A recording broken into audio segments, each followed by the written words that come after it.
दोस्तों नमस्कार। स्वागत है आपका हमारे इस यूट्यूब मंच पर। दोस्तों आजकल राजनेताओं के बारे में एक बात अक्सर लागू होती है और सामान्य तौर पर जनता के बीच कही भी जाती है। वादे हैं वादों का क्या? यानी नेताओं के वादों पर लोगों को भरोसा नहीं है। और जब वादों पर भरोसा नहीं है तो भारतीय जनता पार्टी के 2019 के मैनिफेस्टो से बीजेपी खुद क्यों पीछे हट रही है, जरा इसे समझने की कोशिश करते हैं। कुछ इसी तरह का वादा जम्मू कश्मीर रीऑर्गेनाइजेशन एक्ट के पहले और बाद में भारतीय जनता पार्टी, जिसकी अभी केंद्र में सरकार है, उसने लद्दाख के लोगों से किया था। लद्दाख पहले जम्मू कश्मीर का हिस्सा था और धारा 370 के सेक्शन बी को एबॉलिश करने, उसे सेक्शन बी को निष्प्रभावी करने के बाद कश्मीर का दो केंद्र शासित राज्यों में जब विभाजन किया गया तो केंद्र शासित प्रदेश लद्दाख का गठन किया गया। और उस वक्त भारतीय जनता पार्टी ने, उसके ठीक पहले जो लोकसभा चुनाव 2019 हुआ, उसमें भारतीय जनता पार्टी ने जो मैनिफेस्टो जारी किया, अपना घोषणा पत्र जारी किया, जिसे आप हमारी स्क्रीन पर भी देख सकते हैं। वो घोषणा पत्र क्या कहता है, ऊपर की तीसरी लाइन जरा देखिए। वो घोषणा पत्र ये कहता है कि लद्दाख में संविधान की छठी अनुसूची लागू की जाएगी। छठी अनुसूची यानी जैसे असम, मेघालय, त्रिपुरा, मिजोरम के कुछ इलाकों में, जनजातीय इलाकों में जो लागू है, आमतौर पर इन चारों राज्यों के जनजातीय इलाकों के लिए कंपटीशन की तैयारी करने वाले छात्र अपनी सुविधा के हिसाब से एमएमटीए कहते हैं। यानी मिजोरम, मेघालय, असम और त्रिपुरा, उनके जनजातीय इलाकों में उनकी सांस्कृतिक धरोहर को अक्षुण्ण रखने, उनकी जमीनों को कब्जा होने से या जमीनों को गैर आदिवासियों के हाथों में जाने से बचाने, जंगल, जमीन और पानी के ऊपर उनके अधिकार को सुनिश्चित करने और जनजातीय परिषद की स्थापना में उनके अपने अधिकार उस इलाके के लोगों के सुनिश्चित करने के लिए संविधान में छठी अनुसूची की व्यवस्था है। आर्टिकल 244 और 275 में इसके लिए पूरी व्यवस्था की गई है। वही मांग जो पूर्वोत्तर के 4 राज्यों में है, संविधान की 6 शेड्यूल यानी छठी अनुसूची, वो लद्दाख के लोग मांग कर रहे हैं, क्योंकि लद्दाख में 97% आबादी जनजातीय है। और जब 97% आबादी जनजातीय है, पर्यावरण, जलवायु परिवर्तन एक बेहद महत्वपूर्ण मुद्दा है, तो पूर्ण राज्य के साथ ये भी एक मुद्दा था। इसको लेकर आंदोलन हुए। आंदोलन कल हिंसक भी हुआ और भारतीय जनता पार्टी के दफ्तर तक को नुकसान पहुंचाया गया, जिसकी हम घोर भर्त्सना करते हैं, क्योंकि किसी भी सूरत में किसी भी आंदोलन को लोकतांत्रिक तरीके से ही होना चाहिए, जिस प्रकार से अन्ना हजारे ने मनमोहन सिंह के खिलाफ किया था। तब मनमोहन सिंह को भी कहना पड़ा था कि मैं अन्ना हजारे को सैल्यूट करता हूं, उनके आंदोलन से सहमत थे या नहीं थे। लेकिन आज की तारीख में सत्ता, आंदोलन करने वाले लोगों को, लोकतांत्रिक तरीके से अपनी बात रखने वाले लोगों को कहीं ना कहीं टुकड़े टुकड़े gang, Khan market gang, anti national जैसे विभूषणों से विभूषित करती रहती है। आज यही हुआ है सोनम वांगचुक के साथ। सोनम वांगचुक का परिचय हम कैसे दें? सोनम वांगचुक का परिचय एक शब्द में दिया नहीं जा सकता। एक पर्यावरण कार्यकर्ता, एक वैज्ञानिक, एक मैकेनिकल इंजीनियर और इस देश के युवाओं के लिए उम्मीद जगाने वाले एक आइकॉन में से एक। लद्दाख जैसे जनजातीय इलाके, पहाड़ी इलाके, दुर्गम इलाके से आने वाले सोनम वांगचुक वो शख्सियत है जो गलवान घाटी में दुर्गम परिस्थितियों में इको फ्रेंडली तरीके से सोलर की मदद से टेंट बना करके इंडियन आर्मी के लोगों को मदद करने का काम करते हैं। जिस टेंट में बाहर टेम्परेचर भले ही -15 डिग्री हो, उस टेंट में अंदर टेम्परेचर +15 डिग्री होता है। वैसे व्यक्ति को आज इस आंदोलन की वजह से गिरफ्तार किया गया, जबकि लगातार सोनम वांगचुक आंदोलन को अहिंसक बनाए रखने की अपील लोगों से करते रहे। लगातार सोनम वांगचुक जनजातीय इलाकों और पहाड़ी इलाकों की समस्याओं को लेकर संघर्षरत रहे। उनके एनजीओ का लाइसेंस तक कैंसिल कर दिया गया है और कहा गया है कि उनके एनजीओ में विदेशी फंडिंग है। अब इस तरह की बातें जब सामने आती है, तो क्या ये गुजरात मॉडल यही है जो पूरे देश के सामने बेचा गया? गुजरात मॉडल जब नरेंद्र मोदी मुख्यमंत्री थे, तो जरा याद कीजिए, उस वक्त एक पर्यावरण कार्यकर्ता जो नर्मदा बचाओ आंदोलन के नाम से अपना कार्यक्रम करती थी, मेघा पाटेकर, और उनसे जुड़े हुए लोगों को किस तरह से जनता के सामने और देश के सामने पेश करने की कोशिश की गई। क्या वही या उसकी अगली डिग्री, उसका अगला कदम जो ज्यादा विभत्स रूप से दिखाई दे रहा है, वो सोनम वांगचुक के साथ हुआ है? क्या है ये पूरा मसला? और वाकई मौजूदा दौर में जब आईपीसी और सीआरपीसी को की जगह नया कानून कहा जा रहा है भारतीय कानून है, वो लाया गया है। तो इस भारतीय कानून में क्या लोकतांत्रिक तरीके से आंदोलन करना अब हालात के लिए, मौजूदा परिस्थितियों के लिए और सत्ता के लिए, सत्ता की अनुकूलता को देखते हुए बहुत मुफीद नहीं रह गया है? यही लोकतंत्र की नई रवायत है। क्या यही अमृतकाल है? और क्या ये इसी 2047 के विकसित भारत के इसी स्वरूप की कल्पना की जा रही है? चलते हैं इस पूरे मसले पर चर्चा के लिए वरिष्ठ पत्रकार और इन सब मामलों पर, लद्दाख से जुड़े हुए मसले पर और खासकर आंदोलनों से जुड़े हुए मसले पर बेहद गहरी समझ रखने वाले ओंकारेश्वर पांडे जी के पास। ओंकारेश्वर जी, बहुत बहुत स्वागत है आपका। आज चूंकि सोनम वांगचुक का धन्यवाद। मसला है, उनका इंट्रो हम कम शब्दों में दे नहीं सकते थे। लद्दाख के मसले को जिस तरह से वो इको सेंसिटिव जोन है, उस इको सेंसिटिव जोन को हम उस तरीके से देख नहीं सकते थे। तब सवाल ये उठता है कि हम किस तरीके से उसे देखते हैं।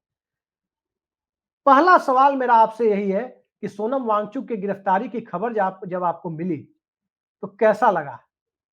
पहली प्रतिक्रिया आपकी। देखिए, मुझे ऐसा लगता है कि सरकार को पाँव में चोट लगी है और आँख पे पट्टी बाँध रहे हैं। वो उनको क्या हो रहा है, दर्द कहाँ है और दवा किसी और चीज़ की कर रहे हैं।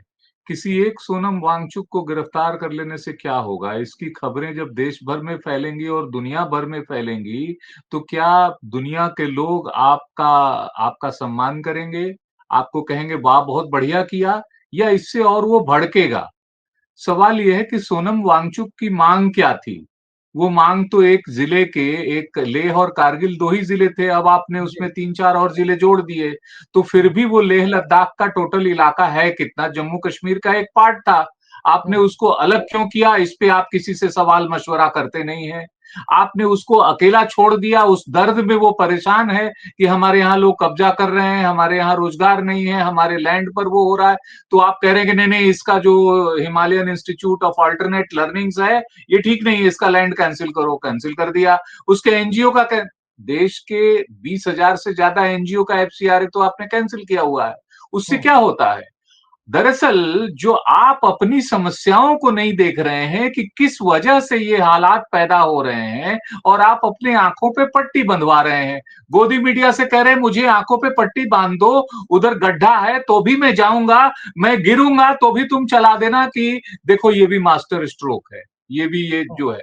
ये गलत तरीके से टोटल मीडिया की आंखें बंद कर दो, अपनी आंखें बंद कर लो। और जो देश में युवाओं में जो समस्याएं पैदा हो रही हैं, जिसकी हम्म, वजह से वो इरिटेटेड हो रहा है, चाहे वो मणिपुर का युवा हो या लद्दाख का युवा हो, हम्म, उत्तरांचल का युवा हो या कर्नाटक का हो या बिहार का हो, वो परेशान किस बात से है? परेशान इस बात से है कि उसको नौकरी नहीं मिल रही है। जो आपने मूल वादा किया था 2 करोड़ रोजगार देंगे, तो आप दे तो नहीं रहे हैं, देते हुए भी नहीं दिख रहे हैं। उल्टा हम्म, हो ये रहा है कि रेलवे जैसे है या बड़े बड़े नौकरी देने वाले जो संगठन है, ऑर्गेनाइजेशंस हैं, उसमें नौकरियों की संख्या कम होती जा रही है। भाई ये नौकरी लेके कहां जाएंगे? 16 लाख करोड़ आप कॉरपोरेट का माफ कर रहे हैं, लेकिन गरीब का जो है वो माफ नहीं हो रहा है। आप ही कह रहे थे हम्म, फ्री बीज नहीं देना चाहिए, और अब आप ही जो जी। है फ्री बीज देने की बात कर रहे हैं। बिहार में जो बात आई वो क्या बात आ रही है? तो इस तरह से दरअसल क्या है, चाहे वो किसानों का आंदोलन जो साल भर चला था, गलती क्या की थी कि सिर्फ 3 बिलों पे आपने पहले ही ऑल पार्टी मीटिंग बुला ली होती, सारे किसान संगठनों को बुला लिया होता, उनसे डिस्कस करके जो अमेंडमेंट करना था कर लिया होता, और उसको कर देते। नहीं, बिना कहे बिना पूछे हम लागू करेंगे, और मैं ही मालिक हूं, आपके भले के लिए लागू करूंगा, और मैं सौगात दूंगा। ये जो प्रवृत्ति है ना, यही जी। प्रवृत्ति सबसे ज्यादा घातक है। दुनिया भर में पिछले 10 सालों में 9 देशों में सरकारें बदल गई इस छोटी छोटी प्रवृत्ति के कारण। और उसमें कितने लोग शामिल होते हैं मैं ये बता दूं, मात्र 3.5 का फार्मूला है। 3.5% लोग किसी देश की आबादी के अगर आंदोलन में, शांतिपूर्ण आंदोलन में उतर जाते हैं, तो वहां सत्ता को बदलना पड़ता है। और आप जी। तो आंदोलन को भड़काने का काम कर रहे हैं, हम्म, उसको फायरिंग करवाने का, उसको अरेस्ट करवाने, इसकी क्या जरूरत है? इसको शांतिपूर्वक भी निपटाया जा सकता है। तो जो समस्याएं हैं उसको देखा जाना चाहिए कि समस्याएं क्या हैं। हम सप्रेशन जनता का क्यों कर रहे हैं? जनता तो सरकार हम्म, नहीं 5 साल बाद बदलेगी ना। अब तो अगले सरकार जी। अपने 5 साल के बाद ना, अभी तो आपको ये चिंता करनी चाहिए कि इस समय पार्लियामेंट में हमारे खिलाफ क्या हो रहा है, या हम कौन सी ऐसी पॉलिसी लाएं जिससे देश में लोगों की खुशहाली आए। तो ये जो है गलत दिशा में जो चल रहा है, उसी का नतीजा है। चाहे जी पेपर लीक हो, चाहे वो युवाओं का वहां जेनजी का, जी मैं जेनजी कह अगले रहे हैं, सवाल क्यों पे आ रहा जेनजी हूँ। कह रहे हैं भाई? मैं अगले जी सवाल पे आ रहा हूँ। ओंकारेश्वर जी, एक बात मुझे समझ में नहीं आ रही है कि इतना बड़ा एक लोकतांत्रिक तरीके से चल रहा आंदोलन, ठीक है कि उस पर हिंसा बीच में आई, आंदोलन को अहिंसक हर हाल में होना चाहिए था, उस पर कार्रवाई करते। सोनम वांगचुक जो लगातार अपील कर रहे हैं कि अहिंसक बनाए रखिए आंदोलन को, और जो उनकी डिमांड है, अहिंसक वाले सवाल पर हम आएंगे बाद में, लेकिन सवाल उनकी डिमांड का है। ये वादा तो बीजेपी का है, 6 शेड्यूल वाला, और जब छठे बिल्कुल यही अनुसूची में बात है। डालने का वादा बीजेपी का है तो उसे पूरा करने में दिक्कत क्या है? जब भी वादे की बात आती है तो वादा पूरा करने में आखिर सत्ता पीछे क्यों हट रही है? ये एक बड़ा सवाल है। और दिक्कत ये है कि कोई अनूठा तो चीज नहीं है कि जो पहली दफा इस देश में मांगा जा रहा हो, या जो संविधान से परे हो, जिसको संविधान दे नहीं सकता हो। 6 शेड्यूल में नॉर्थ ईस्टर्न स्टेट्स हैं, कई इलाके हैं, बोडोलैंड का इलाका है, कार्बी आंगलांग का इलाका है, मेघालय में कई सारे ऐसे इलाके हैं जो 6 शेड्यूल में आते हैं, छठवीं अनुसूची में आते हैं। उसमें क्या होता है, उनकी लोकल गवर्नेंस का अधिकार होता है। क्योंकि जी वो एक मुख्यमंत्री उनके काम को नहीं देख सकता एक राज्य का, इसलिए उनको दे दी जाती। क्या दिक्कत है हेमंत बिस्व शर्मा की सरकार में, अगर दो दो वहां 6 शेड्यूल के उसमें निकाय चल सकते हैं, तो यहाँ अगर 6 शेड्यूल दे देते तो क्या दिक्कत हुई? ये बड़ी मांग नहीं है। वह जी व्यक्ति इतना नेशनलिस्ट रहा है कि आपकी तारीफ में 370 जब आपने हटाने की बात की, तब भी उसने कहा कि बहुत बढ़िया किया, बहुत तारीफ की। उसका Himalayan institute of alternate learnings पूरे विश्व भर में विख्यात है। उस पे फिल्म बन चुकी 3 इडियट्स, उसी को जी लेके वो बनी थी। तो ये जी एक अच्छा भला काम करने वाले पर्यावरणवादी राष्ट्रवादी व्यक्ति को भी राष्ट्रवाद की आपकी परिवार, आपकी ट्रोल आर्मी क्या करती है? आपकी ट्रोल आर्मी अच्छे भले आदमी को दुश्मन साबित कर देती है, और वो दरअसल आपका नुकसान करती है। आप बैठे हैं वहां, और आपको पता ही नहीं कि हमारे बारे में हमारी ट्रोल आर्मी कितना नफरत फैला रही है, तो कम से कम उसको, और आपको देखने की इतनी फुर्सत भी नहीं है। तो दरअसल सरकार का नुकसान सरकार की अपनी ट्रोल आर्मी कर रही है, जो गलत चीजें, नफरती चीजें फैलाती हैं, और जिस वजह से ये माहौल बनता है। इसलिए देखा जाना चाहिए कि क्या सरकार वास्तव में एंटी पीपल है क्या? नहीं है ना। एंटी पीपल आप नहीं है तो आपकी एंटी पीपल इमेज कौन बना रहा है? अगर कोई नहीं, आंदोलन है तो ओंकारेश्वर शांतिपूर्वक, जी यही एक हम जिले जानना का चाहते हैं आंदोलन आपसे। था। नहीं नहीं, जी ओंकारेश्वर जी यही जानना चाहते हैं हम आपसे। जैसे देखिए, हर सरकारों के दौर में आंदोलन हुए। राजीव गांधी के समय में दिल्ली के बोट क्लब पर, बोट क्लब जो इंडिया गेट का एरिया, दिल्ली के बोट क्लब पर महेंद्र सिंह टिकैत तकरीबन 5 लाख किसानों के साथ हफ्ते भर जमे रहे। राजीव गांधी की सत्ता से टकराते रहे, किसी ने उन्हें देशद्रोही नहीं कहा, किसी ने उनके किसी मामले को लेकर के उनको एंटी नेशनल और सेडिशन के मामले को ले आगे बढ़ाने की कोशिश नहीं की, बल्कि उनकी मांगों को सहानुभूति पूर्वक सुना, आलोचना की तो लोकतांत्रिक दायरे में की, दबाने की कोशिश नहीं हुई। अन्ना हजारे का आंदोलन आप देखें, मंडल बिल्कुल। कमीशन का आंदोलन, राजीव गोस्वामी, इतना बड़ा कांड हुआ दिल्ली में, लेकिन कभी भी आपने देखा कि सत्ता ने किसी को दबाने के लिए इस हद तक कि इसको एंटी नेशनल साबित कर दो, किसी को जेल में ठूंस दो, ऐसी कोशिशें इमरजेंसी के अपवाद को छोड़ दे तब भी नहीं हुई। ये कोशिशें जो एक अघोषित इमरजेंसी की तरह से हो रही है, क्या लगता है आपको इस तरह की कोशिशों को लोकतांत्रिक परिवेश में जी रहा राष्ट्र किस प्रकार से स्वीकार करेगा? देखिए, ये तो वैसे भी प्रेस फ्रीडम में हमारी रैंकिंग कहाँ है और किस तरह से हम देख रहे हैं, या अन्य तरीकों से भी जो जी रिपोर्टर्स विदाउट वो है बॉर्डर्स है, आरएसएफ जो है, उसकी रिपोर्ट है, उसने रिकमेंड किया कम से कम 10 सुधार सरकार को करने चाहिए।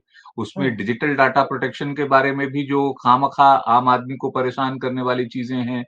अभी महाराष्ट्र में एक बिल पेश किया गया, बिल जो वो किया गया, पारित किया गया है, उसको लेके सरकार को ये समझना चाहिए कि क्या सबके कुकर्मों का आप ही उसमें से अपने सिर पे बोझ लेना चाहते हैं? अगर मणिपुर की बीरेंद्र सिंह सरकार गलती कर रही है तो भी मोदी को जिम्मेवार ठहराया जा रहा है। क्यों? क्योंकि मोदी सरकार चुप है, बोलती नहीं है। अगर पुष्कर धामी के खिलाफ कोई असंतोष है तो आप चुप रहेंगे तो जाहिर है वो आप पर आएगा। अगर वहां सोनम वांगचुक कुछ कर रहा है, अगर आपने उस स्टेट को छोड़ा होता उसके हिस्से के तौर पे, तो आज उमर अब्दुल्ला जिम्मेवार होते ना। लेकिन जी। जिम्मेवारी सारी आप ले लेते हैं। तो जहां भी कहीं, अब कर्नाटका में है, वहां कांग्रेस की सरकार है, असंतोष हम्म। वहां भी है, वहां भी जी। स्टूडेंट्स जो हैं वो प्रोटेस्ट कर रहे हैं। क्योंकि हम्म। एग्जामिनेशन हो, चाहे पेपर लीक हो, चाहे रोजगार हो, ये सबको चाहिए ना। उस हम्म। चीज पे सरकार को, और कोई पॉलिसी आप लाते हैं तो अगर पॉलिसी को डिस्कस कर लेंगे आप लोगों के साथ और तब उसको हम्म। लागू करेंगे तो क्या दिक्कत हो जाएगी इसमें? आप अपने आप लागू करेंगे, फिर वो बैकफायर करेगा तो कहेंगे लोग हमारे खिलाफ हो रहे हैं। फिर आपका जो ट्रोल आर्मी जिस तरह रिएक्ट करता है, उससे वो आपके प्रति असंतोष को और ज्यादा बढ़ावा देता है। आपको तो हम्म। मालूम ही नहीं है कि आपके प्रति, आपके खिलाफ असंतोष कौन बढ़ा रहा है। सिर्फ और सिर्फ आपकी ट्रोल आर्मी बढ़ा रही है। आपको अंधेरे जी। में कौन रख रहा है? सिर्फ और सिर्फ आपकी गोदी मीडिया आपको अंधेरे में रख रही है। क्योंकि अगर वो हम्म। सच्चाई बताती कि देखो यहां ये दिक्कत हो रही है, तो हो सकता है आप समय पे कुछ एक्शन लेते, कुछ काम कर हम्म। पाते। लेकिन आपको काम करने दिया नहीं जा रहा है। ये सबसे बड़ी समस्या आज के दौर में है। इसीलिए आपको यहां कहीं डाटा पे आपको टाइट करना पड़ रहा है, कहीं आप कहते हैं कि नहीं साहब, जो एग्जामिनेशन पेपर लीक नहीं होगा क्योंकि हम डिस्कशन ही बंद कर देते हैं, उस पर कोई डिस्कशन हम्म। नहीं होना चाहिए। तरह तरह की ऐसी चीजें आप कर रहे हैं जिससे जनता में असंतोष बढ़ रहा है। और आप फिर वापस वही फायर फाइटिंग करते हुए नजर आ रहे हैं कि भाई दस नहीं दस नहीं, हजार ओंकार हम रेशमा रुपया जी, अकाउंट में एक बड़ा देंगे। मौजूद सवाल। ये फायर बिहार में फाइटिंग नहीं आपने तो और क्या देखा है, है? आज देखिए प्रधानमंत्री नरेंद्र मोदी मुख्यमंत्री महिला रोजगार योजना के तहत 10-10 हजार रुपए, जबकि पैसा राज्य सरकार दे रही है। 7500 करोड़ रुपए नीतीश कुमार की सरकार दे रही है, और ये जो हो रहा है उससे क्या होगा सबको पता है। ये चुनाव के लिए एक लेजिटिमेट तरीके से रिश्वत जैसी व्यवस्था शुरू कर दी नहीं, गई है सवाल ये आचार है संहिता लगने से पहले। अभिषेक जी। जी, सवाल ये है कि बीजेपी सरकार या प्रधानमंत्री अपने आप को झूठा क्यों साबित करते हैं? आपने हम्म। कहा कि आप इस तरह की जो फ्रीबीज की योजनाएं हैं उसके खिलाफ रहे हैं आप। ऐसी जी। योजना अगर अरविंद केजरीवाल भी देते थे कि फ्री बिजली दिया जाए, उसके खिलाफ भी बीजी सैद्धांतिक रूप से थी। लेकिन उस ये सिद्धांत डिस्कशन को दूसरे तोड़ दायरे के में चली उस जाएगी। सबका दोष जी, अपने सिर पे आप क्यों मढ़ रहे हैं? ये दूसरे दायरे में चली जाएगी, उस पर हम अलग से चर्चा करेंगे। अभी इसको जेनजी तक ही सीमित रखते हैं। ये जेनजी, जेनजी का मतलब 1997 से 2012 के बीच में पैदा हुई पीढ़ी। तो इस पीढ़ी से जो ये सरकार डर रही है, क्या लगता है ये दुनिया के कई देशों में, नेपाल को आप देखें, दूसरे देशों को देखें, उत्तराखंड में आंदोलन हो गया, कर्नाटक में हो गया, और युवा पीढ़ी जिसके सामने कहीं ना कहीं रोजगार का संकट है। और आज भले ही जेनजी टर्म मिल गया है, लेकिन आप देखिए जिस वक्त दीवार जैसी मूवी आ रही थी, जिस वक्त राजेश खन्ना का दौर खत्म होके वो रोमानियत की जगह एंग्री यंग मैन बॉलीवुड में हावी हो रहा था, तो इंडिया का एंग्री यंग मैन भी सड़क पर आ रहा था 72, 73, 74 के दौर को आप अगर उसको याद करने की कोशिश करें तो उस वक्त भी वो जेनजी ही था। भले ही वो टर्म उस वक्त अस्तित्व में नहीं था, और उस जेनजी ने ही जेपी मूवमेंट के लिए स्पेस बनाया। आज जो जेनजी सड़क पर उतर रहा है, सरकार यदि जेनजी को दबाने की तरफ जा रही है, क्या लगता है सरकार के पास जो अस्त्र थे जेनजी को बरगलाने के लिए, हिंदू मुस्लिम कब्रिस्तान शमशान गाय गोबर और मंदिर मस्जिद तमाम तरह की चीजें, लव जिहाद और तमाम तरह की उटपटांग चीजें जो आप सुनते थे, क्या ये नाकाफी हो गई है और जेनजी अपने मुद्दों पर आकर के टिक गया है जिस वजह से दिक्कतें हो रही है? मुझे लगता है कि ये जेन जी जो नाम दिया जा रहा है, जानबूझ हम्म। के जो युवाओं में जो असंतोष है, चूंकि हम्म। उसमें जेन जी भी होगा, जेन एक्स भी होगा, उसके बाद के भी लोग होंगे। और जी। असंतुष्ट तो हर व्यक्ति है ना, जिसके घर में रोजगार नहीं है, उसके माँ बाप भी परेशान हैं, तो वो किस जनरेशन में आते हैं? वो तो जेन जी में नहीं आते ना।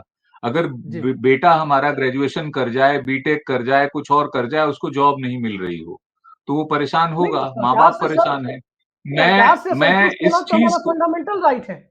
सरकार से संतुष्ट होना हमारा राइट है, अधिकार है एक नागरिक के तौर बिल्कुल पर। है, और आप देखिए कॉन्स्टिट्यूशनल राइट रामधारी है। सिंह दिनकर में भी लिखा है रश्मि रथी में कि सच कहना अगर बगावत है तो समझो हम भी बागी हैं। इसमें गलत क्या है? देखिए, रोजी जी। रोजगार तो बेसिक आवश्यकता है ना, वो तो हम्म, मूलभूत आवश्यकताओं में है और वो जी। सरकार से ही अपेक्षा होती है कि आप इसका उपाय करें, बताएं। हम्म, आप बताएं कि एमएसएमई आगे बढ़ने की बजाय बंद क्यों हो रहे हैं। आप बताएं जी। कि स्किल डेवलपमेंट के लिए आपने 40 करोड़ लोगों को स्किल देने का वादा किया था 2016 में, हम्म, 2022 तक पूरा होना चाहिए था। आज तक सिर्फ 2.27 करोड़ क्यों हो पाए? क्यों नहीं हम्म, इसको बढ़ा पाए हम? आप अपने जी। जो सरकार के भीतर जो लोग बैठे हैं, उनकी नाकामियों को अपने सर पे ले रहे हैं। वो नाकाम हम्म, है तो उनको नाकाम बताइए दीजिए कि यूथ अफेयर्स मिनिस्ट्री क्या कर रही है? क्या किया 10 हम्म, साल में उसने यूथ अफेयर्स ने युवाओं के लिए? सिवाय जी। इसके कि हम नेहरू युवा केंद्र बंद कर दें पूरे देश में, आपने उनके लिए किया क्या? कोई चीज आगे बढ़ाई हो तो बताइए। तो उसका जिम्मेवारी भी किसानों का, कृषि से डिपार्टमेंट कृषि का, लेकिन जिम्मा आएगा प्रधानमंत्री पे। क्यों? क्योंकि आप छोड़ते नहीं ना। कृषि पे छोड़ हम्म, दीजिए। अगर जीएसटी जी। में गड़बड़ है, फाइनेंस मिनिस्ट्री पे जोड़ दीजिए, उनको जिम्मेवार हम्म, ठहराइए। नहीं, वो समझे मोदी सरकार जिम्मेवार। क्यों? क्योंकि सब काम हम ही करेंगे, सबकी जिम्मेवारी हमारी होगी। तेल और तो फिर हरी जब झंडी में आंदोलन दिखाएंगे। होगा तो कहेंगे जेनजी होगा। आपका आईटी सेल कहेगा कि इसमें सोरोस शामिल है। सोरोस है तो हम्म, उसको पकड़ के लाते क्यों नहीं? सोरोस है तो भारत में उसके खिलाफ एफआईआर क्यों नहीं करते हैं? तो ये हम्म, सब बातें देश में जो है वो लोगों को समझ में आ रही है कि भाई क्या है, आप क्या करना हम्म, चाहते हैं। क्या वो जी। बिहार में वादा किसने किया था कि 1,20,000 करोड़ हम देंगे? क्या आप दे पाए हैं? नहीं दे पाए तो इतना बड़ा वादा करना नहीं चाहिए। आप ईमानदारी से कह देते कि साहब 1,20,000 करोड़ नहीं दिया, इतना हमने दिया है और अब इतना फिलहाल हम दे रहे हैं, आगे हम देखते हैं। ये जो इम्बैलेंस या डायरेक्शन लेस जो डेवलपमेंट हो हम्म, रहा है और कमिटमेंट से आप फेल हो रहे हैं। अटल जी ने वादा किया था कि हम 10 करोड़ लोगों को रोजगार देंगे, यानी 10 मिलियन पर ईयर। 10 मिलियन हम्म, पर ईयर 10 साल में, 10 साल तो रही नहीं, 5 साल उनकी सरकार थी। तो उसमें जी। आपने कहा कि नहीं मैं 2 करोड़ दूंगा। 2 हम्म, करोड़ दूंगा तो 2 करोड़ देते हुए भी नजर आइए। कोई कमेटी ही जी। बना लेते, कोई डिपार्टमेंट हम्म, कहते कि भाई जहां जहां है सरकारी संस्थानों में, पीएसयूज में, उसको भरो। रेलवे में हम्म, जॉब्स कितनी 2013 में थी, आज कितनी जॉब है, उसको कैलकुलेट कर लीजिए, आपको पता चल जाएगा कि बीच की जॉब कहां चली गई भाई। जब आप जी। 16 लाख करोड़ रुपया कॉरपोरेट का माफ करते हैं, तो युवा ये पूछता है कि क्या हमारा मोबाइल बिल भी कोई माफ कर सकता है? और अगर नहीं कर सकता, हमें कोई नौकरी का अपॉर्चुनिटी दे सकता है? नहीं दे सकता। मुद्रा लोन लेने जाएं तो हमारा सिविल ही खराब है, हम लोन ही नहीं ले हम्म, पा रहे हैं, सरकार उसको जी। ठीक ही नहीं कर पा रही है। आप कहते हैं नहीं, ये वन बड़े बड़े नेशन लोग जो वन लोन कार्ड, चुकाते नहीं आधार उनका कार्ड सिविल हमारा स्कोर बेकार अच्छा हो बना गया दिया बिहार जाता में जाके। है। जी। हाँ, बिल्कुल, बिल्कुल आप सही कह रहे हैं। बड़े-बड़े लोग जो बड़े-बड़े लोन लेते हैं, उनका सिविल स्कोर ठीक हो जाता है अचानक, और उस सिविल स्कोर ठीक करने के लिए बैंक की सीएमडी और चेयरमैन को 1-1 साल का एक्सटेंशन भी रिटायरमेंट के वक़्त मिल जाता है।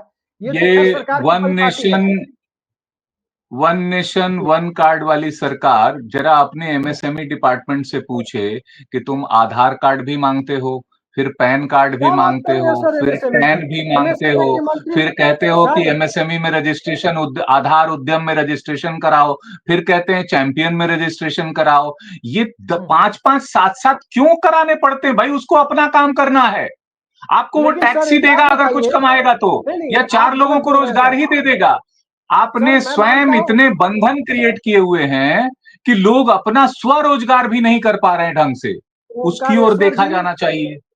ओंकारेश्वर जी, मुझे लगता है आप गलत बोल रहे हैं। एमएसएमई के मंत्री हैं जीतन राम मांझी। कैसे आप कह रहे हैं वो रोजगार नहीं दे रहे? उन्होंने अपने बेटे को रोजगार दे रखा है, मंत्री बनवा दिया, बहू को भी विधायक बनवा दिया, समधन को भी विधायक बनवा दिया। अब कितना रोजगार देंगे वो? कहां भाई से तो लाएंगे इसको इतने देखेगा रोजगार? कौन? बेटे बहू समधन से इसको तो बचेगा तब तो सरकार देंगे। देखेगी ना। सरकार देखेगी ना। आप तो किसी मंत्री को उसकी जिम्मेवारी पर, आप कुछ भी देश में घटनाएं हो जाएं, आतंकवाद की घटनाएं हो जाएं, आप किसी पे हम्म, जिम्मेवारी तय करते हैं क्या कि भाई फेल्योर किसका था? कांग्रेस की हम्म, सरकार थी, 26/11 हुआ था, उसमें कितने लोगों को हटाया? मुख्यमंत्री को हटाया, गृह मंत्री को हटाया, जिम्मेवारी फिक्स की। आप जिम्मेवारी जी, फिक्स करते हैं क्या? नहीं नहीं, बीरेन्द्र सिंह ने मणिपुर में गलती की होगी तो मेरी गलती है। अगर कुछ लेह लद्दाख में पुष्कर धामी अगर कुछ गलत कर रहे हैं, मेरी गलती है। तो आप हम्म, स्वयं अपने ऊपर ले रहे हैं, कह रहे हैं युवा क्यों नाराज है। पॉलिसी कौन जी, बना रहा है, कौन पास कर रहा है, कौन ऐसा कर रहा है, कौन इंटरनेट बंद कर रहा है? आप जितने दिन इंटरनेट बंद कर देते हैं, वो अंधेरे में आदमी रहता है, वो दुखी रहता है कि नहीं रहता है?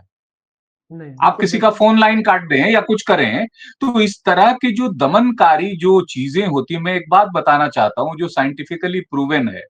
पूरी दुनिया में जिस प्रकार से ये जो प्रोटेस्ट मूवमेंट्स होते हैं, उसको जिन लोगों ने शोध किया है, उन्होंने एक 3.5 का फार्मूला निकाला कि मात्र हम्म, किसी भी देश की आबादी का 3.5% अगर आंदोलन पे उतर आए, शांतिपूर्ण आंदोलन पे, तो वहां वो जी। सरकारें बदल देने की क्षमता रखते हैं।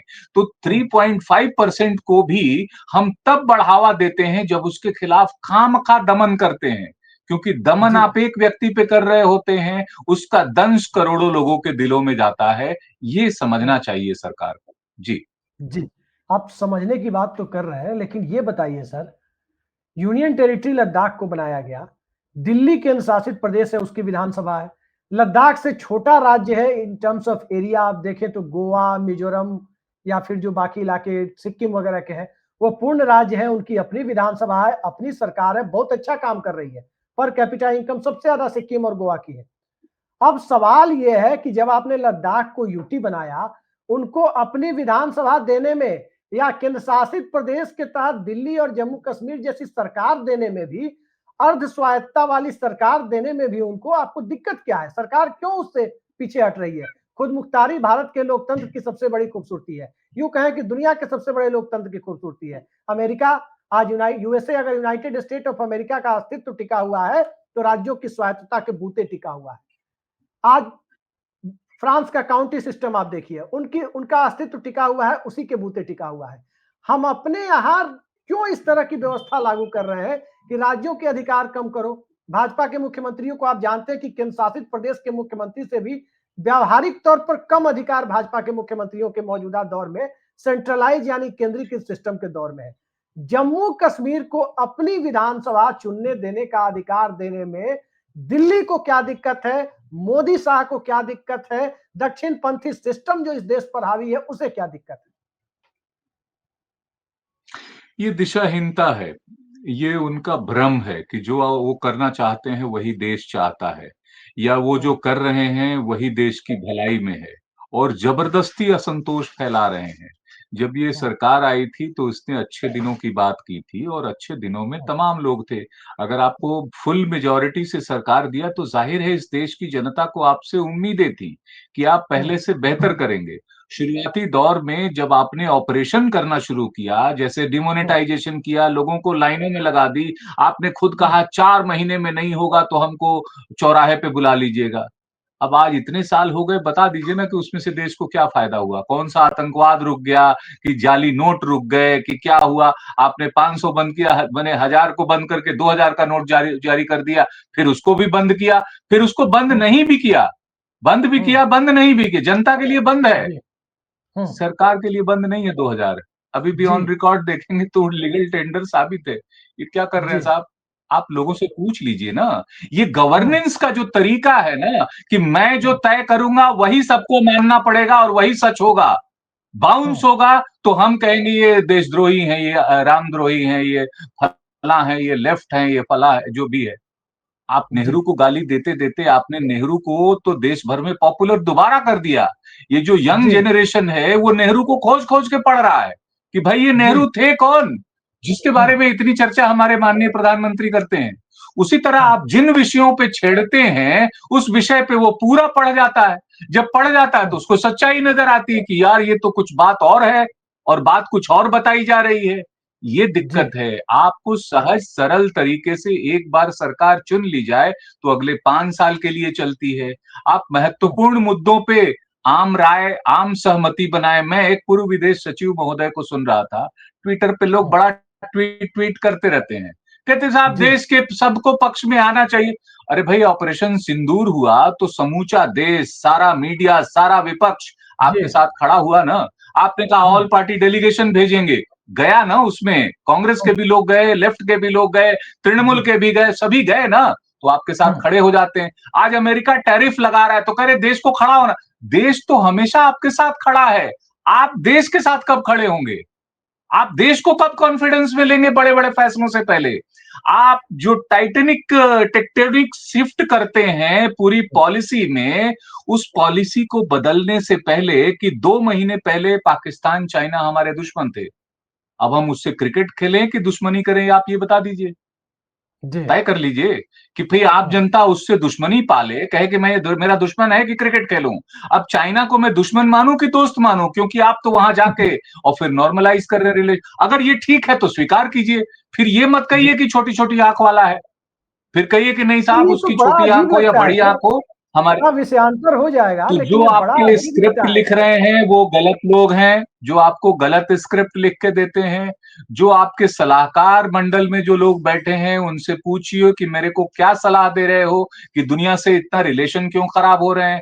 मेरे को क्या सलाह दे रहे हो, सोनम वांगचुक को यूं ही छोड़ देते तो वो 5 साल और आंदोलन कर लेता, क्या फर्क पड़ता। आप पकड़ के ले जी। जाओगे तो आंदोलन जो है जाहिर है अब पूरा देश पूछेगा आपको, दुनिया पूछेगी कि जी। सोनम वांगचुक कहाँ है। तो ये जी। दमन से कोई भी सफलता नहीं मिलती। लोकतंत्र में इसीलिए संवाद सबसे बड़ी चीज है, और संवाद सबके साथ हो। आप तो खुद ही कहते हैं सबका साथ, सबका विकास, सबका प्रयास। हम्म। तो सबका प्रयास कहाँ है, सबका विकास भी कहाँ है, और सबका साथ एक कहाँ चीज है। बताइए सर, एक चीज बताइए, आखिरी सवाल पर हम आ रहे हैं। इस पूरे लद्दाख के आंदोलन का अब क्या असर होना है? कई सारे परिप्रेक्ष्य में सवाल मैं आपसे पूछ रहा हूं। एक तो इंटरनेशनल बॉर्डर लगता है उत्तरी सीमा के पड़ोसी के साथ, दूसरा एक बॉर्डर डिस्प्यूट भी है, तीसरा उसके साथ साथ वहां की एक जनजातीय और खास करके एक अलग तरह की मांग और अलग तरह का एक इको सेंसिटिव जोन होने की वजह से उनकी भौगोलिक परिस्थितियां भी वैसी है। इन सब के बीच उनकी डिमांड और दिल्ली की भूमिका, और दिल्ली की भूमिका के बीच गुजरात लॉबी की हठधर्मिता किस तरह की परिस्थितियों को निर्मित कर रही है, और आगे इस आंदोलन का क्या है? देखिए, संवेदनशील इलाका है अपना, और चाइना के बॉर्डर पे लगा हुआ है। वहाँ के लोगों के मन में अगर असंतोष है तो सरकार को स्वयं इस पे प्रयास करना चाहिए। ऑल पार्टी मीटिंग बुलाइए, खुद जाइए, लोगों के समस्याओं को सुनिए। इतनी बड़ी कोई डिमांड नहीं है ना कि हम्म। चांद लाके दे दो, ऐसा कोई मांग नहीं है ना। क्या हम्म। मांग है, छोटा छोटा मांग है। तो जब नॉर्थ ईस्ट में पूरा कर सकते हैं, यहाँ क्यों नहीं पूरा कर सकते हैं। क्या इस जी। देश में नए नए राज्य नहीं बने, उत्तरांचल नया राज्य नहीं बना, झारखंड नहीं बना, तेलंगाना नहीं बना है क्या। तो जी। इसमें कौन सी आफत आ जाती है। या फिर आप उसी को वापस जम्मू कश्मीर में जोड़ दीजिए कि जम्मू जी। कश्मीर जो पहले था उसको फुल स्टेटहुड हम दे रहे हैं। जम्मू, लद्दाख, श्रीनगर जैसे पहले था वैसे हम दोबारा कर रहे हैं, और पावर दे रहे हैं। जी। एम्पावर कर दीजिए, आपका उससे क्या बिगड़ जाएगा। तो सवाल जी। ये है कि आप संवाद करना चाहते हैं या लोगों के द्वारा दिए हुए गलत एडवाइस की वजह से परेशानी हो रही है। आपको गलत एडवाइस देना, आपकी सरकार के खिलाफ साजिश करना एक तरह का है, मैं ये मानता हूं। तो सही सलाह आनी चाहिए। चूंकि पहले था हम नहीं करेंगे, ये मानसिकता तो नहीं होनी चाहिए। भाई पहले जी। फ्रीबीज देते थे, अब आप देने लगे ना। जी। किसने कहा था कि सौगातें मोदी भेजिए। मुसलमानों के साथ संघ को मीटिंग करने के लिए किसने कहा था। तो आज आपको महसूस हो रहा है ना कि नहीं नहीं, उनके साथ भी बात होनी चाहिए, संवाद होना चाहिए, उनके साथ आमदरफ्त बढ़ाना चाहिए। लेकिन इस जी। बीच में मैं रिपीट करूंगा कि आपकी ट्रोल आर्मी आपके खिलाफ काम कर रही है, आपके खिलाफ जहर बो रही है। उसका नतीजा है, मैं जेन जी की बात नहीं करता, कर्नाटक में कौन सा जेन जी चल रहा है, वहां के युवा भी परेशान है। पटना में कौन सा जेन जी चल रहा है, वहां का युवा सड़क पे है। पुष्कर धामी जी। के खिलाफ जो वहां पे है, और अब आप उसको ब्रांड करने लगेंगे कि ये हिंदू है, मुसलमान है। तो वो कर रहे हैं आपका नुकसान, सरकार का नुकसान, किसी और का नुकसान नहीं कर रहे हैं। ये जी। करने से आपको इसके बारे में सोचना चाहिए केयरफुली कि कौन लोग हैं जो मुझे गलत बता रहे हैं, कौन मीडिया है जो मेरे खिलाफ चला, मेरे समर्थन को अगर अंधे तरीके से चलाओगे तो वो आपके खिलाफ चल रहा है। बिल्कुल ये मेरा बिल्कुल। मानना है। बिल्कुल आप सही कह रहे हैं कि किसी को अंधे तरीके से अगर चलाने की कोशिश होगी तो कहीं ना कहीं सरकार के खिलाफ होगा, और सरकार के खिलाफ होगा तो स्वाभाविक है कि अगर उसका तरीका अगर लोकतांत्रिक नहीं होगा, लोकतांत्रिक आंदोलनों को दबाने के लिए यदि सत्ता गलत सलाहकारों के इशारे पर चलेगी, गलत तरीके से चलेगी, तो कहीं ना कहीं उसे ही देशद्रोह समझा जाना चाहिए। ये देश कब समझेगा, सवाल यही आकर टिक जाता है। सोनम वांगचुक आज गिरफ्तार हुए हैं, कल कोई और होगा, परसों कोई और होगा, लेकिन सॉल्यूशन निकलने की बजाय, समाधान सामने आने की बजाय समस्याएं बढ़ती चली जाएंगी, समस्याओं की फहरिस्त ज्यादा लंबी होती चली जाएगी, और फिर उसके बाद जो अभिषेक जी, गंगा एक जमनी लास्ट पॉइंट तहजीब जोड़ना के साथ चाहता देश हूं। टिका हुआ है, उसका क्या होगा, ये बड़ा सवाल है। जी संक्षेप में। एक बस लास्ट पॉइंट जोड़ना चाहता हूँ। सुप्रीम कोर्ट ने ईडी को क्या कहा कि आपने 5,000 से ज्यादा केसेस ले आए, फाइल किया, उनको बहुत सारे लोगों को अरेस्ट किया, उसमें से कन्विक्शन कितने लोगों को करा पाए? मात्र 10 लोगों का।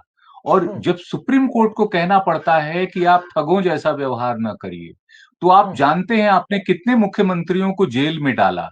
हेमंत हम्म सोरेन भी जेल गए, अरविंद केजरीवाल भी गए, वहां पे आपको मनीष सिसोदिया भी डिप्टी सीएम गए, जम्मू कश्मीर के ही उमर अब्दुल्ला, फारूक अब्दुल्ला, महबूबा मुफ्ती वो भी नजरबंद रहे हैं। तो जी इनसे फायदा और नुकसान क्या होता है? अल्टीमेटली नुकसान होता है ना। दमन का रास्ता नहीं, संवाद का रास्ता होना चाहिए। सरकार को इस बारे में देखना चाहिए कि जिसका जो विभाग है उसमें कोई विफलता है तो उस पे हम दोष डालेंगे। सब चीज जी का दोष केंद्र सरकार पे, सब चीज का दोष जेन जी पे डाल दें, ये ठीक नहीं हम्म है। स्किल डेवलपमेंट देखिए, रोजगार देखिए, युवा देखिए, जीएसटी में गड़बड़ है तो वो बताइए कि भाई तुम क्या कर रहे थे? 50 बार आपको जी क्यों मीटिंग करनी पड़ी भाई? एक बार पॉलिसी लागू होती है, 50 बार उसकी जीएसटी काउंसिल की मीटिंग करते रहते हो, यानी सुधार ही नहीं रहा अभी तक। जी ये प्रॉब्लम है जी। जी। और सड़क पर आप कहीं निकल जाइए, लोग ईडी के बारे में क्या समझते हैं कि ये बीजेपी की एक एक्सटेंडेड विंग है, जो नागपुर से शायद चलती है, जो वहां से इशारा होता है उससे चलती है। मतलब ईडी से कहीं ज्यादा रेस्पेक्ट इस देश में ब्रोथल को दी जाने लगी है। ये बहुत कटु सत्य है, लेकिन यही सत्य है। तो क्या इस तरीके से देश चलाया जाएगा? क्या इस तरीके से इस देश के दूसरे इलाकों, चुनाव ऐसे आयोग पे इलाकों अगर कोई सवाल उठता है, चुनाव आयोग पे सवाल उठता है तो बीजेपी के प्रवक्ता उसमें बीच आ जाते हैं, कहते हैं नहीं साहब, चुनाव आयोग ने गड़बड़ नहीं किया, मैंने किया है, मुझे बताओ, मैं हूं उनको बचाने के लिए। गजब है, आप बीच में क्यों आते हैं भाई? आयोग ने अगर गंगाधर ही गड़बड़ी की शक्तिमान है। है, अगर उनपे कोई आरोप है, तो आप बीच में आते क्यों हैं? इसका मतलब ये आप ये कह रहे हैं कि उनकी गड़बड़ी नहीं है, ये मेरी गड़बड़ी है, मैं कर रहा हूं हम्म, गड़बड़, मुझे बताइए। ये सब जो हो जी रहा है उसकी वजह से असंतोष लोगों में हो रहा है, होता है। इसको देखने के लिए आप दूसरे तरीके अपनाइए। अल्टीमेटली लोकतंत्र जो है लोगों के विश्वास से, लोगों के भरोसे से और लोगों के साथ संवाद से चलता है। संवाद को बढ़ावा दिया जाना चाहिए, मेरा ये ख्याल है जी। जिस आयोग की आप बात कर रहे हैं, उस आयोग के मुखिया की शक्ल को मैं जब मैं देखता हूं, जो आकर के प्रेस कॉन्फ्रेंस करते हैं, हमारे दर्शकों को थोड़ी हंसी आएगी। सड़क मूवी सबने देखी होगी, संजय दत्त वाली। सड़क मूवी वाले सदाशिव अमरापुरकर का रोल याद करके मुझे लगता है कि वही तो नहीं बैठ गए हैं। मतलब उस फिल्म में जो सदाशिव अमरापुरकर का रोल था, वही तो नहीं बैठ गए हैं यहाँ आके नहीं, चुनाव आयोग में। तो जी मैं मोटी मोटी बात कहना चाहता हूं। जी। विपक्ष ने आपसे मांगा था, विपक्ष ने, ध्यान रखिए, हम्म विपक्ष हम्म जनता का बहुत बड़ा प्रतिनिधि है, चाहे राहुल गांधी हम्म हो विपक्ष के नेता। विपक्ष के हम्म नेता ने आपसे कहा कि हमको डिजिटल डाटा दे दीजिए उनके वीडियो फुटेज का। आपने क्या हम्म बहाना बनाया? आपने दो बहाने बनाए। एक तो बहाना ये बनाया कि हम इतना बड़ा डाटा आपको दे देंगे, तो पहले वाले राजीव कुमार ने कहा कि 600 साल लगेंगे आपको देखने में, आपने कह दिया कि 272 साल लगेंगे। क्या आपको हम्म पता है कि इस देश में पेटाबाइट की स्पीड से डाटा जो है वो प्रोसेस होता है? आज एक हम्म, एक पेटीएम जो करते हैं, करोड़ों लोग पेटीएम कर रहे होते हैं। इस देश की जी आबादी कितनी? 146 करोड़ की आबादी में आपके 100 करोड़ से नीचे ही के लोग मतदान दे करते हैं ना। हम्म कितने? 96 सबसे करीब करीब करते हैं। हम्म, उसमें मतलब अगर 100 करोड़ भी मान लें तो 100 करोड़ का डाटा होता क्या है? 1500 नहीं नहीं करोड़ का सर, डाटा तो थोड़ा फ्लिपकार्ट, विषयांतर हो अमेजोन रहा है, प्रोसेस समय करता कम है। है। तो बिल्कुल आपने सही ये आप कह गलत रहे बहाना बनाया, हैं। आपने गलत बहाना बनाया कि डाटा प्रोसेस करेंगे या नहीं करेंगे, ये उनका काम था। दूसरा आपने बनाया कि अंदर का वीडियो फुटेज नहीं दे सकते, वहां तो अभी तो बड़े मजेदार वीडियो चल रहे हैं उसमें सोशल मीडिया में कि कैसे लोग हम्म, हंस के बोल के मेल फीमेल एमपीज जो हैं फोटो खिंचवा रहे हैं, मुस्कुरा रहे हैं। तो इसका हम्म, वीडियो देने में आपको क्या दिक्कत? वीडियो नहीं नहीं देना है, चुनाव आयोग के प्रति समाप्त हो रहा है सर। अविश्वास का पहला बड़ा कारण है। जी दूसरा बड़ा कारण बिल्कुल। है कि आप कह रहे हैं कि डिजिटली वेरीफाई करने लायक हम डाटा नहीं देंगे। तो आप नहीं नहीं दे सकते हैं तो जाहिर, अब हम चुनावी विश्लेषण करें क्या? अब इस देश में चुनावी विश्लेषण क्या होगा कि जब आप कहेंगे, हास्य कलाकार एक मंच पे बैठ के कह रहा है कि भाई दबाओगे कुछ भी निकलेगा कमल ही, और आप सुन नहीं रहे देखिए हैं, सिस्टम वही है इसका सर। मतलब। समय समाप्त हो रहा है, समय समाप्त हो रहा है, और चूंकि हम समय से आगे निकल गए काफी इस मामले में, जिस प्रकार से जी, चुनाव आयोग का बिहेवियर है वो सभी जानते हैं। मुझे तो लगता है कि अपने साथ साथ आयोग के मुखिया कहीं ना कहीं सीधे सीधे आईआईटी का नाम भी डुबा रहे हैं, आईआईटी के नाम को मिट्टी में मिला रहे हैं। पता चला कि वो आईआईटीएन है, और मुझे लगता है कि वो रडार को बादलों में छुपाने वाला इंजीनियर तो नहीं है। और एक बेचारा इंजीनियर जो देश की सेवा कर रहा है, सेना की सेवा कर रहा है, लोकतांत्रिक अधिकारों के लिए अपने आप को समर्पित कर चुका है, सोनम वांगचुक, उसको उठाकर जेल में डाल दिया जा रहा है। इस तरह की व्यवस्था के साथ यदि सिस्टम को चलाने की कोशिश होगी तो कहीं ना कहीं ये लोकतंत्र कम बनाना रिपब्लिक से भी आगे की परिस्थितियां इस देश के सामने यदि दिखाई देने लगे या दिखाई देने लगी है, किसी को कोई आश्चर्य नहीं होना चाहिए। जहां सत्ता सरनम गच्छामी, व्यवस्था सरनम गच्छामी, सत्ता का आदेश सरनम गच्छामी कि व्यवस्था ही मौजूदा दौर में एकमात्र शाश्वत सत्य की तरह पेश करने की कोशिश हो, तो भगवान ही मालिक है इस देश का। सोनम वांगचुक के साथ साथ हमारी शुभकामनाएं हैं। लद्दाख के लोगों के साथ, चूंकि हमारे लोग हैं, इस देश के लोग हैं, और हमारी एक नैसर्गिक अभिव्यक्ति है, और उस अभिव्यक्ति के साथ हम खड़े हैं, उस सोच के साथ हम खड़े हैं कि लद्दाख के लोगों के साथ हम हैं। देश विरोधी तत्वों के साथ हम नहीं हो सकते, लेकिन लद्दाख के लोग हमारे लोग हैं, उनके साथ है, उनकी उनकी मांगों के साथ है। भारतीय जनता पार्टी का 2019 का मैनिफेस्टो भी उनकी मांग में से एक मांग के समर्थन में रहा है।